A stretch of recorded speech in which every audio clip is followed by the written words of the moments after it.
Pickle! Did the error sign.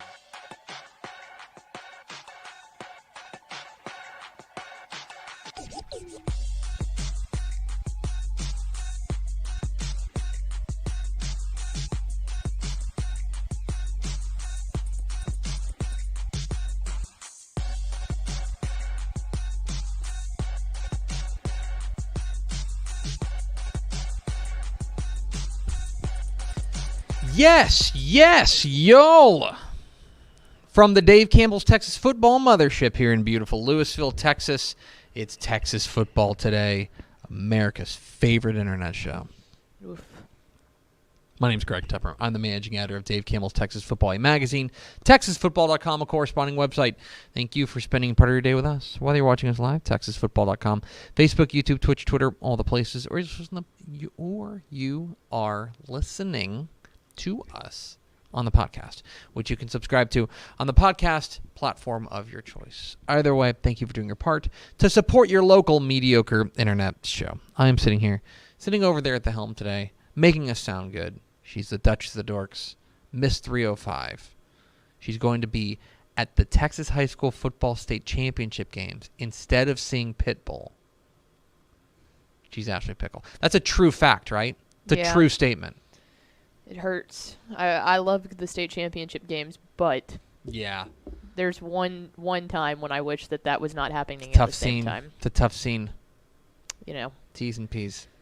Committed to the job. You really are. You're committed to the game. Big old company gal. You are a company. Today is Friday, November 17th, 2023. 6 days until Thanksgiving. Let's go. Something I can get pumped about. 6 days till That. Thanksgiving. Happy birthday to Danny DeVito. Oh, nice. Danny DeVito, 78 today. Happy Goodness. birthday, Danny DeVito. Martin Scorsese's 80. It's a big day. Good Lord. It's episode 1696. On today's show, folks, Kind of nice. we got some. It's a little nice. Like in the middle, it's nice. Yeah. On today's show, folks, we're really dumb. We got Craven Bets. It's a big weekend of college football across the Lone Star State, and Mike Craven will tell you where to put your units. We'll talk to him coming up here in a moment. In the back half of the show, Helpful Honda Mailback Friday. We've gathered up all your questions into a bushel basket.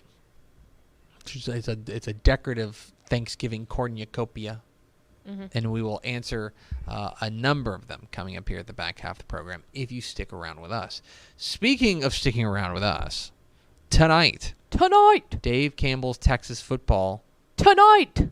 It's almost like it makes sense. As Nick Lalpius and Ishmael Johnson take you through the biggest games across the state. Last week was in the by-district round. Was fun as heck. Was a heater. It was a heckin' Was a good heater. time. You guys were bouncing between. You guys at one point had 3 games that were in the final minute of one-score games, basically. Yeah, we had 2 games that were. One of them was 13 seconds tied. Yeah. 33 seconds tied. 109.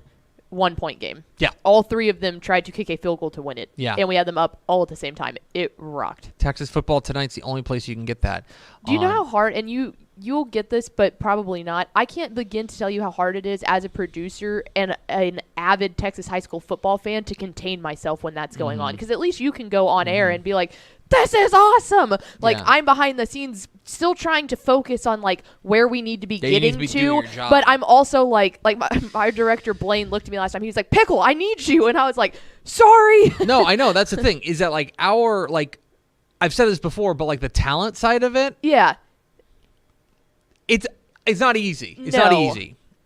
It's a different kind of challenge. Yes. Do you know what I mean? Like, Yeah. I don't have to contain my emotions on the air. I can No. just be like, this is awesome. Why don't we talk about it? And you can react and take it all in. Yes. I'm reacting and taking it all in, but I'm also thinking about what graphic or score update Yes. or which camera we need to, or which one's about to go into commercial break. Yes. Like, it's hard. It is. Yeah. It's fun, I get that. but it's hard. I can appreciate that. It's hard when things are going well. Because I was also, well, and to that point, if you remember, I don't know if you know this, but the Texas Rangers won the World Series. Oh, I didn't know that. And during Game 1 was a Friday night. Game 1 of the World Series was a Friday night. That was the night that Corey Seager hit a 2-run game-tying home run in the 9th, and then Adolis Garcia hit a game-winning home run in the 11th. All that is to say that I know that there were a lot of distracted people in the back.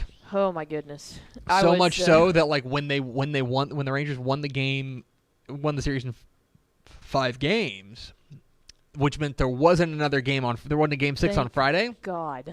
There was, like, I know that like, my producers at Valley were very happy about that, because it's like, okay, we can actually do our job. Yes. Like, we don't have to be like squirrel, Yes. like hanging on every pitch of Oh a yeah, baseball game. we have a full crew of basically nothing but college guys. Yeah. Do you know how impossible it is to keep them focused when their favorite baseball team is I there? can imagine.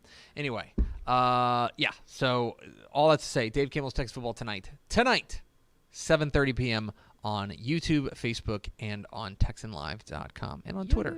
Twitter, right? Yep. One person who will be locked in to Dave Campbell's Texas Football tonight, we presume, is Mike Craven, Everyone should be. our senior college football writer.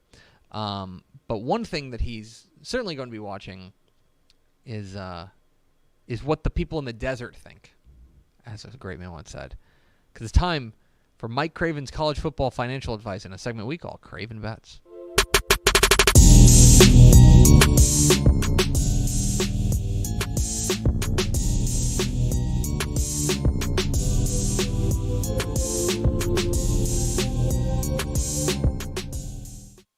It's Craven Bets, America's most lucrative segment, here on Craven's Corner. And on this corner, We make money sometimes, most of the time. Most of the time. Most of the time. How did we do last week? 2-2-1. So Okay. still spending that big money. That's okay. 10%. We're down 10%.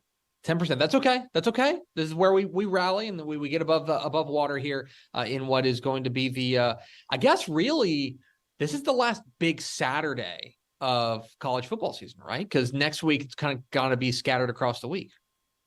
Yeah, next week it'll be split up a little bit. Some games on Friday, obviously, with the Thanksgiving weekend. So yeah, the last real Saturday to cuddle up on the couch and watch 15 hours of football. Well, let's all cuddle up with these bets. We'll start in Memphis, Tennessee, 11 a.m. on ESPN2 as the SMU Mustangs look to keep their AAC title hopes alive on the road at Memphis. SMU is an 8.5-point road favorite, and that is a little bit too rich for you. Spent the first half of the season begging people to join me on the SMU bandwagon. I'm spending the last couple of games telling people, like, calm down. Like, we're not, they're not going to blow everybody out here. It's been a while since SMU's played a team with a winning record and beat that team, right? They had an easy entrance into their American Athletic Conference schedule this year. I think they win this game. I think they win this game on the road. They're not an overly explosive offense, so I don't think this one becomes a 51-21 type game. I think this one's pretty close, and they win by a touchdown or so. It'll be fascinating to see what happens there in Memphis. A real AAC road test here for the Mustangs. Okay, so let's move now to 1 o'clock on Saturday as the Rice Owls visit Charlotte in what can only be described, I think, as a must-win game for everything going with Rice. Rice is a 2.5-point road favorite. You think they get it done? I think they do. They went on the road last year against Charlotte and got upset when all the momentum was going their way. I think they remember that. Bloomgren's going to have them up. They're playing for their season. They're probably playing for the coaching lives there on the staff. And so they need to get to 6-6, get to bowl eligibility. That requires them going on the road and beating the Charlotte team. To the Revivalry we go. We're calling it the Revivalry, guys. I'm not going to call. What is it? The Blue Bonnet Battle? Yes. That's awful. Not great. I'm sorry. I'm sorry. It's terrible. Let's go back to the drawing board. It's the Revivalry.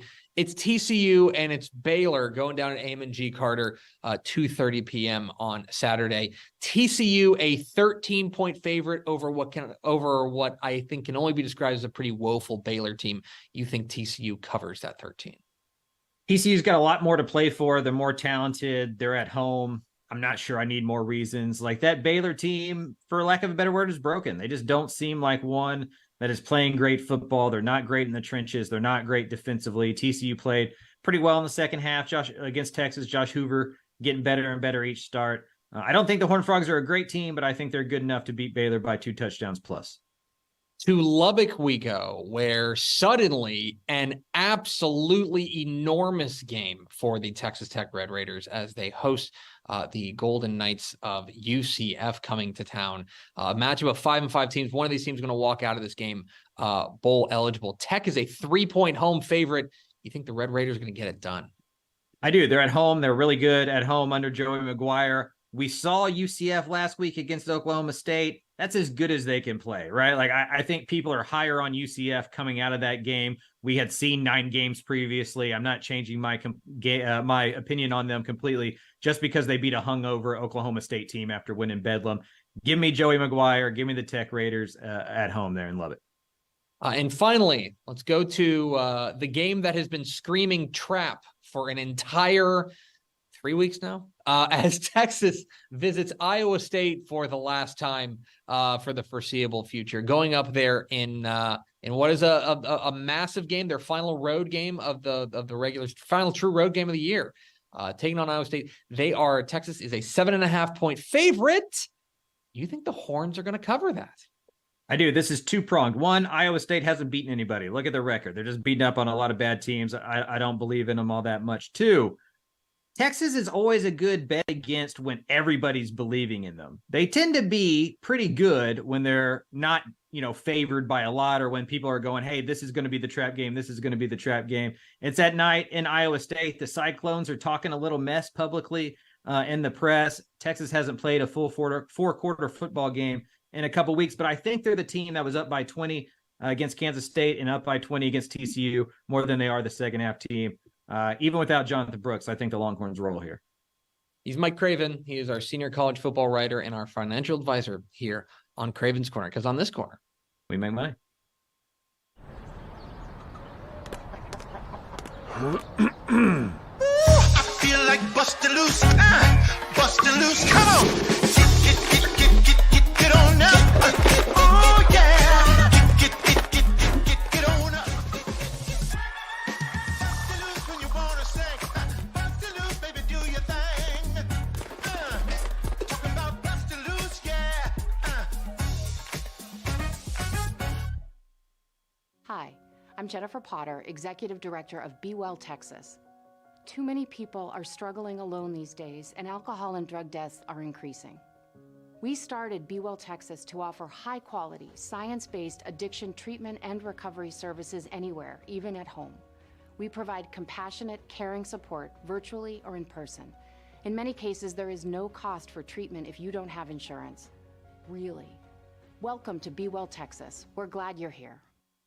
Wing is the largest residential drone delivery provider in the world, delivering to your home in less than 30 minutes. Order using an app just like other popular delivery services, and Wing's automated drone takes care of the rest.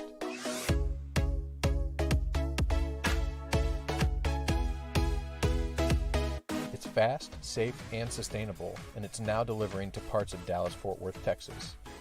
You can learn more at wing.com/TexasFootball. Again, that's wing.com/TexasFootball.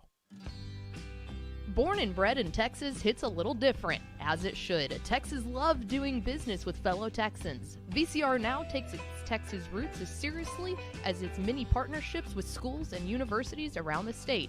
It's also why we're so proud to promote our brand in the pages of the Texas Bible, Dave Campbell's Texas Football, and on the airwaves of Texas Football Today. Driven by producing quality broadcast video, state-of-the-art audio, and LED video scoreboards at affordable prices, VCR Now makes sure to listen to your needs in its athletic department before recommending the next best steps. Building great products is our business, and it's our focus on building meaningful, long-term partnerships with our clients that sets us apart. From our 24/7, 365-day help desk, the training lab in our hometown of Red Oak, or our sports marketing business plan that puts money back in the hands of our athletic departments we support, VCR Now is built to last. Reach out to us today at info@vcrnow.com or by calling 855-GO-VCR-NOW. Again, that's info@vcrnow.com or by calling 855-GO-VCR-NOW. All right, Pickle. On this playoff football Friday, it's time for our final pre-Thanksgiving Helpful Honda Mailback Friday. The North Texas Honda dealers want to help you score on award-winning Hondas like the rugged and reliable 2024 Honda Ridgeline. Make sure to stop by your NTX Honda dealers today or visit ntxhondadealers.com to learn more. You asked, we'll answer. That's how this whole thing works. You guys put the questions in the comments on Wednesday. We gather them all up into a bushel basket, and we answer them here. That's how we were this in a works. cornucopia. I'm sorry, cornucopia. Correct. Thank you for correcting me. Get in the right mindset. Cornucopia. And we're gonna dig into that cornucopia and really answer the questions. I didn't really know how to dismount there, but well, it wasn't pretty, but you landed. And well, landing and crashing are different. Crashing is a type of landing. This is true, right? Yes. A bad one, but nonetheless, it is landing. What's our first question, Pickle? Let's go with. What are some under-the-radar games of this week? Okay. Under the radar. So, games that are not like top of mind. Like South Oak Cliff and Melissa is not under the radar. No, do we agree? That's very much in the radar. I talked about Houston, Lamar, and Ridge Point. Mm-hmm. That's a little bit under the radar. Like, I would certainly categorize that as under the radar because I think people sleep on Houston ISD overall. And I think Fort Point, Ridge Point, maybe because they have 2 losses, but people don't pay attention to. I'll give you 3 games from different classifications that I would classify as very interesting but under the radar. Okay? We will start. Where is this game? Certainly I could have done some research on this. Okay. We will start in... where is this game? Oh. In College Station. Mm-hmm. In College Station. 7 o'clock Friday. It's College Station in Magnolia. Okay? I previewed on the Picks video full Sheer and A&M consolidated, right? Mm-hmm. On the other side of that region, on the other side of Region 3, you've got College Station and Magnolia. And College Station's been rolling. College Station looks excellent. College Station's my pick to win the region. Mm-hmm. However, I think this Magnolia team is worth your attention because I think that they have a lot of the pieces that you need to beat a team like College Station. Now they got to go on the road. They apparently, I don't know if this was the coin. There was a coin flip at some point, either last year or this year, and so this game is in College Station. But the way that Magnolia plays, specifically the running game they've got with Hunter Andrews, I think he's a problematic matchup. And they're throwing the ball pretty well with Tanner Whittington. The other thing for me is that I think their defense can find a way to slow down Aiden Martinez-Brown. I think this game is way under the radar. If this game weren't in College Station, it would be close to like a pick'em game. Mm-hmm. But I think that because it's in College Station has the advantage. But keep an eye on that one. I think that's flying way under the radar. That's one. Okay, so that's a 5A game. I'll give you a 3A game, and I don't know why it's flying under the radar because it involves a team that played in the state championship game last year. Mm-hmm. I think it's because there's four losses involved. Poth and East Bernard. Yep. I am fascinated by this East Bernard team. So they've got 3 losses on the year. But those losses, okay, Edna, Hitchcock, and Tidehaven. Those teams have won a combined, quick math here, 27 games this year. Yeah. They're 27-4, those 3 teams. They have rolled everyone else. They have absolutely rolled everyone else. And don't forget, it's not long ago that East Bernard kind of ran that region. Oh, yeah. They've got that slot T. The slot T is the devil. Although they are throwing the ball a fair amount. Mm-hmm. Did they change? Their quarterback, Clayton Falcus, has been good. This is an East Bernard team that I think is worth paying attention to. And for Poth, a team that's been very good, but maybe not as dominant as they have been in past years. Just keep an eye on this one. I'm interested.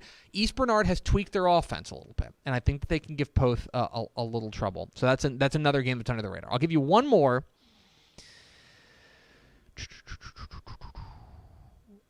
Okay. And again, this one's under the radar because it's got 5 combined losses on it. Wink and Munster. Mm-hmm. Okay? Wink and Munster is very interesting. Munster, like, I get it why people are throwing dirt on Munster because they are 7-4 and their record's kind of ugly. But again, look at who they've lost to. Bells, 9-1.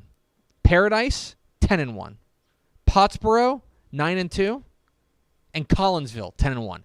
Everyone they've lost to has at least 9 wins. Is really good, and they were in a lot of those games, right? They were punching up. Bells and Paradise are 3A teams, right? They have a win over Windthorst, okay?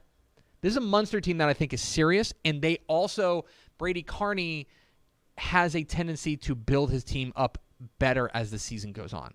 They get Wink. Wink was a team. It's now revisionist history. Like let's not do revisionist history. We had big concerns about Wink coming into the year because Cannon Gibson wasn't there. Mm-hmm. And while I don't think that they haven't replaced Cannon Gibson. That's a tough task to do. He's a singular player. Yes. They haven't replaced him. But what they've done is they've found 2 guys to really carry the load. One of them is Jeremiah Gallardo, the senior. They've run him at quarterback. They've run him at running back. He's a star. But the real breakout star has been this freshman running back, Kamid, I think it's Faciani. Mm-hmm.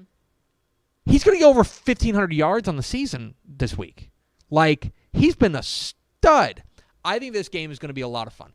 Wink and Munster is an under-the-radar game. Where is that game? That game is in Tuscola. It's at Jim Ned. So that is, I'm very interested in that one. I think everyone's paying attention to Albany and probably we're like, oh, we're gonna get Albany and Collinsville or Albany and Windthorst maybe in a regional final. This game between Wink and Munster, the winner gets Albany probably. More than likely, I think Albany's going to beat Celeste. More than likely gets them next week, but they're dangerous. I like Hooks and Dangerfield. I think that one is. It's not necessarily going under the radar. It's kind of a more if you know type of game. That's a good way to put it. Yeah. If you pay attention to small school ball, you recognize how good it is. But if you're just kind of parachuting in and I'm like, hey, I want a small school game to like look for, that's a great one to watch. Hooks. So Step's going to be at that game tonight at Pirate Stadium in Pittsburgh. That game fascinates me for a couple of reasons. One of them is that Hooks scored 92 points last week. The other one is that Hooks also gave up 57 points last week. Mm-hmm. Step told me this. So that final score was, I think, a 92-57 against Clarksville, I think it was. Or, yeah, something like that. Okay. They scored 92 points. Edgewood. Played Edgewood. 92 points. Do you know what the score was at halftime? 51-6 Hooks. Which means they gave up 51 points in the second half. Now, hold on. I'm fairly certain they just threw in their twos. Yeah. Okay? So, like, it's kind of buyer beware. Like, which team are you? I will tell you, they have to play 4 quarters against Dangerfield. Yes. Because Dangerfield, Chase Johnson, and Bubba Hampton and stuff like that. Also a good defense. The other thing, that atmosphere, I'm very jealous of Step. Mm-hmm. That atmosphere is going to be bonkers out there at Pirate Stadium in Pittsburgh. So, yeah, that's a good one. All right, we spent enough time on that question. What's next? Let's go with what will be different for Texas without Jonathan Brooks. Yes. So they're going to be more one-dimensional. So Jonathan Brooks is out for the season, the star running back with a torn ACL. I've seen some people. Have you seen this? There's some Texas fans who think that was a dirty tackle. That they think he alligator rolled him. I don't have a dog in the hunt. Yeah. I don't have a dog in the hunt. I didn't see anything. I've watched it a couple times. I think it's one of those things that you kind of see what you want to see. I have a weak stomach when it comes to that, so I try to avoid watching stuff like that. It looked like a pretty standard open field tackle. Yeah. That his knee kind of got caught up underneath him, and like it sucks. And I'm not rooting for it, but I think that But there's a difference between that and it being an intentional dirty play. I don't think it was. I will say this. I do not think that. I don't remember who's tackling him. I don't think that was intentional. Yeah. I'll say that. He's not out there trying to injure Jonathan Brooks. I think obviously they're gonna need more from Quinn Ewers. I think this has got to be like. I think it's got to be the Jadon Blue and CJ Baxter like breakout, right? I wonder if you're going to see more of that Savion Red package. Yes. You know what I mean? They have a name for it. I've listened to Craig call it games enough that like they have it's essentially like a third and short, fourth and short type thing where they take Savion Red, who did play quarterback at Grand Prairie. I think it was Grand Prairie, not South Grand Prairie. I should look that up. They're gonna get mad at me. He went to I want to say Grand Prairie. Grand Prairie. He went to Grand Prairie. Okay, yeah. I got it. Save your tweets. I think you're going to see more of that. And I wonder if they're going to play, honestly, a little bit quicker because they're going to be cycling through a couple different running backs. If, like, they do a really good job of playing quickly. Quinn Ewers leads a really good kind of hurry-up offense, but I genuinely wonder with the constant rotation or what I expect to be a constant rotation of a stable of running backs, I wonder if that's going to continue to kind of push them to go a little bit quicker. Here's another thing, and I don't have any inside information. I wonder if you're going to see Jordan Whittington in the backfield more. Yeah, that's not a bad idea. He's got a ton of experience playing running back. Like he was functionally a running back at Cuero. Have they been using Sanders as a tight end at all? Because that's another player that they have. That's another arsenal in that. Like, hey, if you need to gain short yardage, throw it to Jatavion Sanders more. Just dump it off to him. I think what you need to do if you're Texas and what Steve Sarkisian's probably doing, and he's usually been pretty good, is you got to think players, not plays. Yes. And think players, not positions. You've got dynamic threats. Move them around. And it was kind of like, if you remember Rashawn Johnson. Rashawn Johnson kind of turned into like an emergency running back, and now he's in the NFL playing running back. Yeah. He was a quarterback at Port Neches Groves, and now he's playing running back in the NFL. So my guess is, obviously you're going to see a lot more Jadon Blue and C.J. Baxter. They desperately need Quinn Ewers to get healthy, because he's clearly not 100%. No. And then, I wonder if you're going to see guys like Whittington in the backfield, and you're going to see more of the Savion Red package. So, I personally don't think – I think they're going to take care of business in Ames. That's me. I'll go on record. I think they're going to take care of business in Ames. But it will be very interesting to see how they tweak that offense without what was very clearly their most dynamic playmaker. So that's what I think. What's next, Michael? Let's go with who is on upset watch? Maybe because they're looking ahead to next week, because there's a lot of possibilities for really good games next week, like Carthage and Pleasant Grove. I think Katie's on upset watch against Cy-Fair. Yep. Cy-Fair is dangerous. Yes. Cy-Fair is dangerous. And they would be looking forward to North Shore. They'd be looking forward to North Shore. I would say that, no. I think we're going to get Pleasant Grove and Carthage. I think Pleasant Grove's going to beat Caddo Mills. I think Carthage is going to beat Van Alstyne. They're pretty comfortable favorites, in my opinion. Willis. Willis has a very dangerous Tomball Memorial squad, and if they're looking forward to DeSoto, then they can get caught. They can absolutely get caught looking. I'm trying to think of any other big-time showdowns in the regional semifinals that we're looking forward to. Those are the Willis is the one that springs to mind. The pairing in 682 Region 3, Fort Bend Hightower and Houston Heights, and then on the bottom side of that you have C.E. King and Clear Falls. Yes. C.E. King needs to watch out because Clear Falls is not Clear a bad Falls team. dangerous. No. And they would absolutely be looking Clear forward Falls to Fort Bend Hightower, thinking, okay, we're going to run, as we always run through that kind of Cypress area, we're going to be perfectly fine. C.E. King and Cy Falls is one that I would say keep an eye on. I'll also say this. PSJA North. Yes. Okay? So next week they would get probably Corpus Christi Veterans Memorial. If, by the way, Corpus Christi Veterans Memorial has got to deal with who they got?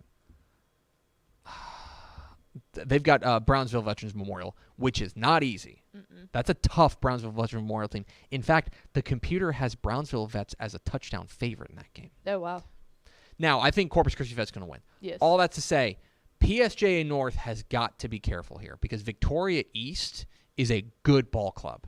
It's a good ball club. And if they get caught looking towards the coast, they get caught looking towards Corpus Christi to what's happening with the Vela and Miller game or what's happening with Corpus Christi Vets, they can get caught. So I think those are a few teams that need to make sure that their eyes are on the prize. Their eyes are right in front of them because otherwise it could get very, very dicey in a hurry. All right, what's next, Pickle? Let's go with what do you think of the new name of the Baylor and TCU rivalry, the Bluebonnet Battle?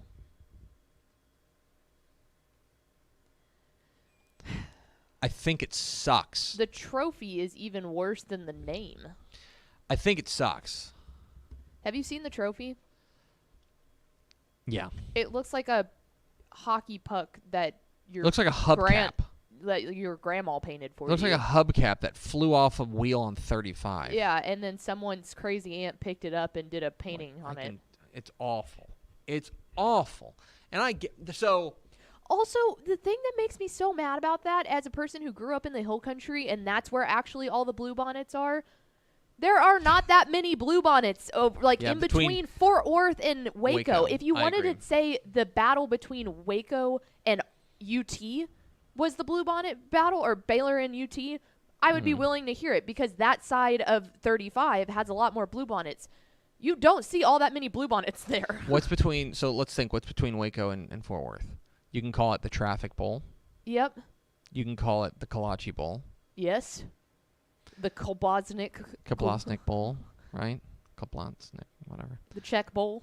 The Czech Bowl. Because everyone stops in West. The Wampus Cat Bowl. Yes. Itasca's between there. The Italy Bowl. The Italy Bowl. The Italy gas station where I locked the you keys can- in the swag wagon bowl. You can do a lot. Here's the thing though, and here's The construction bowl. construction bowl. Here's the thing that nobody wants to say out loud. Okay. They had a perfectly great name, the Revivalry. That's awesome. It's a great name. Yeah, it's 2 private Christian schools. It's it rocks. awesome. It's fantastic. I'm gonna win friends here. TCU, you'll notice that people don't call them Texas Christian University anymore. They just go by TCU. This is opinion. This is, and I think we're gonna do. I think I feel I know. I think. He's just trying to push his Catholics back on top agenda here. Nah, Notre Dame got wrecked, and Boston College sucks. I think TCU is trying to Distance itself. not distance. I think they're trying to cast a broader net, and so I think they're trying to get away from that a little bit, like kind of just distance themselves. And when you call your rivalry with the Baptist school, the revival. the rivalry, that gets harder. Yes. And so I think that's what's going on here. But it sucks, and I'm not going to call it that. No. And they can't make me until they pay us to call it that. So it's the Revivalry.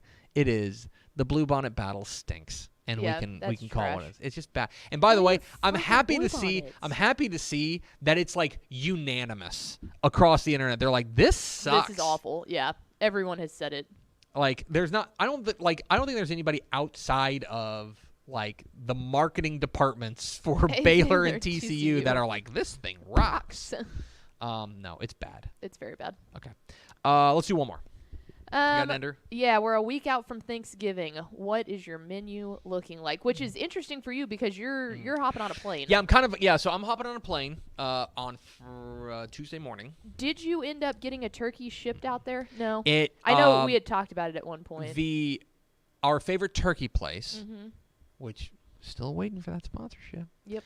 Our favorite turkey place is all told relatively affordable. Yes. You add on the shipping though. Yeah. And the shipping gets like, I want to say they wanted $40 to ship Ooh, that man. turkey. Okay, yeah, and it's already. And I'm like, and it's going to be for an auxiliary turkey. Yep. It's like, so what I'm going to do is I'm going to wait. I'm going to keep my powder dry till Christmas. Because my wife was, so we're having Christmas at our house. Nice. My wife was like, because we usually do enchiladas and margaritas on Christmas Eve. As baby Jesus intended. Yeah, no, we do full-on pickle-side Mexican Christmas. Absolutely. 110%. Absolutely. 100%. And then we normally do kind of Christmas dinner with a turkey. My wife brought up the idea. She's like, well, what if we did enchiladas on Christmas Day? And I looked at her and I said, honey, I just really want turkey on Christmas Day. And so I'm gonna get what I want. Now we're probably, for Christmas, we're probably not gonna cook a ton. We're probably gonna do a lot of like go to different places and get sides that are already made. Well, that's the other thing about our favorite turkey place. There's a lot of really good sides do. that they sell as They do. well. Yeah. Well, and that's kind of cool too because we always get like more of like the Cajun turkey side of it, and so that's cool for Yes. Christmas because it's something different. It is something different. Absolutely. So I need to talk with, I have had conversations with my in-laws because they're in charge. We're going to their house up in St. Louis. And turkey, obviously, mashed potatoes, green bean casserole. I want to say we're going to do, I think she's going to let me make my Brussels sprouts. Oh, nice. Brussels sprouts, rolls, etc. And then I believe I've mentioned this before, but like Max is egg free. He's mildly allergic to egg. So we're gonna find like an egg free like pumpkin pie recipe and stuff like that. So yeah, I might try to. I'm usually the guy. It's been a minute since we did Thanksgiving up there in St. Louis. Yeah. But I'll probably get a wild hair on like Wednesday afternoon and be like, you know what? I'm going to the store and I'm gonna go buy something to make or something like that. So I'll probably get a wild hair and do that. But that's where we're at. Because I know you're hosting. I am hosting, and it's like full family this time. You're the hostess with the most. So I set the menu. Yes, you do. So I'm taking care of turkey, which Tuesday is turkey gathering day for me at our favorite turkey spot. So don't worry, they're still getting our business. Like I've got this on lockdown. I'm doing the dressing, which I have my grandma's turkey dressing recipe. So doing that, I've obviously got GBC because I call ISO on that every single year, regardless of where we're at. And then I'm doing the mashed potatoes and the gravy. My parents are bringing up a ham. And then it's the rest. My mom makes really good sweet potatoes. We've got deviled eggs. My granny makes really, really good homemade cranberry sauce. So she's going to bring that. Rolls, sweet tea, desserts, mac and cheese, the whole 9 yards. We're going all out. Yeah. So very, very excited. But I've got since everyone is traveling up here, which is about a 4-hour trip for all of my family that's coming, I'm taking on like the massive bulk of all of the prep. Okay. Well, do you feel like you're in a good spot? Oh yeah. So I've hosted Thanksgiving before, and it went really well the last time. This one's a lot more people, so there's a little bit more pressure. But I feel good. I feel confident. So Okay. I think my mom might stay with me that Wednesday night so we can get up in the morning and like really crank through stuff. Because the last time I hosted, I did everything by myself, and I was up at like 6 a.m. going. You gotta accept help. Yes. But you also, and I haven't been to your house. Assuming you don't have this like a kitchen the size of the studio. I do not have a kitchen the size of the studio. I have a much bigger kitchen now than what I did it in last time. You do have to like accept help, but also be firm when you need to kick people out. Yes. Be like, I need you to go somewhere else. Yep. Well, and the other thing is when you only have like we only have one oven. I know that some of my other family, they had like 2 ovens, and that makes a world of difference. That's luxury. You want to talk about like the other half, how the other half lives? People who have 2 ovens during Thanksgiving is clutch. So that's the biggest thing that you have to do is figure out like, okay, here's how long this needs to bake, and here's how high it needs to be baked on. What can I also put in? What do I need to take out? And like, what can we make and take out and then reheat right before we're going? It's another reason why I don't mind. I think a couple years ago, if you'd come to me and said, hey, you're going to go buy it's a pre-cooked turkey, I'd say that's a sin. Yes, absolutely. But now, A, I've had it, and it rocks. Oh, it's the best. And B, it still needs time in the oven. I think it needs like 2 hours-ish, about 2 hours in the oven. But you want to talk about freeing up your oven. So helpful. Like so helpful. Like, because I just remember, like, when I would start helping out, like, my folks cook Thanksgiving, like, when I was, like, in my teens and stuff, and I'd help them out, I remember thinking, like, man, because we only had one oven because we ain't living in this fucking, go on. I remember thinking, like, oh, my dad's putting the turkey at, like, 7 a.m., and it needs all day to do it, and you can't do anything else in the oven. No, because you have to have it set. Obviously, when you put stuff in the oven, then it takes the heat away from it. So sometimes if people are cooking 2 things at once, you'll turn up the heat a little bit. That always scares me. Or you've got to just leave it in there longer than what it says. And yeah, the turkey is definitely one where it was like, you can't put anything else in there. It's going to ruin your turkey, or your turkey's going to be in there for 12 hours. Yes, absolutely. I think you're absolutely right. But I'm hyped. Yeah. Very hyped. Yeah, it should be. It's gonna be great. It's gonna be great. And remember, next week, as a programming note, we have a live show Monday. We'll have a taped show Tuesday, and then we're dark the rest of the week. Yep. So no show Wednesday, no show Thursday, no show Friday. We will be back on Monday. But that Friday, the day after Thanksgiving, you can watch Dave Campbell's Texas Football Tonight. We will be doing an episode on Friday. So yeah, I'm supposed to be calling the game on Bally. Scoreboard will move to scoreboard is tonight, Friday, for Abilene Denton Ryan. That's tonight. Next week, it is moving to Saturday, and depending on when the game is that Bally's going to do, will depend on when I'm working as well. I might be working Saturday afternoon. I might be working Friday night. Whatever. So, all that's to say, don't expect a show next Wednesday. We gave Powers the week off. He's already. Yep. He's in the Bahamas. He's gallivanting. He is gallivanting. That's going to do it for us. Thanks for spending a little bit of your day with us. Follow us on Twitter at DTF. Like us on Facebook, facebook.com/Dave Campbell's. Follow us on Instagram, instagram.com/Dave Campbell's. And, of course, see us at texasfootball.com. One last thing to do today, Pickle, and that is to roll out the Week 12 by-district playoffs Mr. Texas Football Player of the Week. Dave Campbell's Texas Football, in conjunction with the TaxAct Texas Bowl, is proud to present the Mr. Texas Football Player of the Week award to the most deserving high schooler in the state of Texas. Each Monday, TexasFootball.com announces 10 candidates for that week's award based on the previous week's on-field performance. Fans then decide the winner by voting on TexasFootball.com. Congratulations to this week's winner of the Mr. Texas Football Player of the Week award. For more information, visit TexasFootball.com.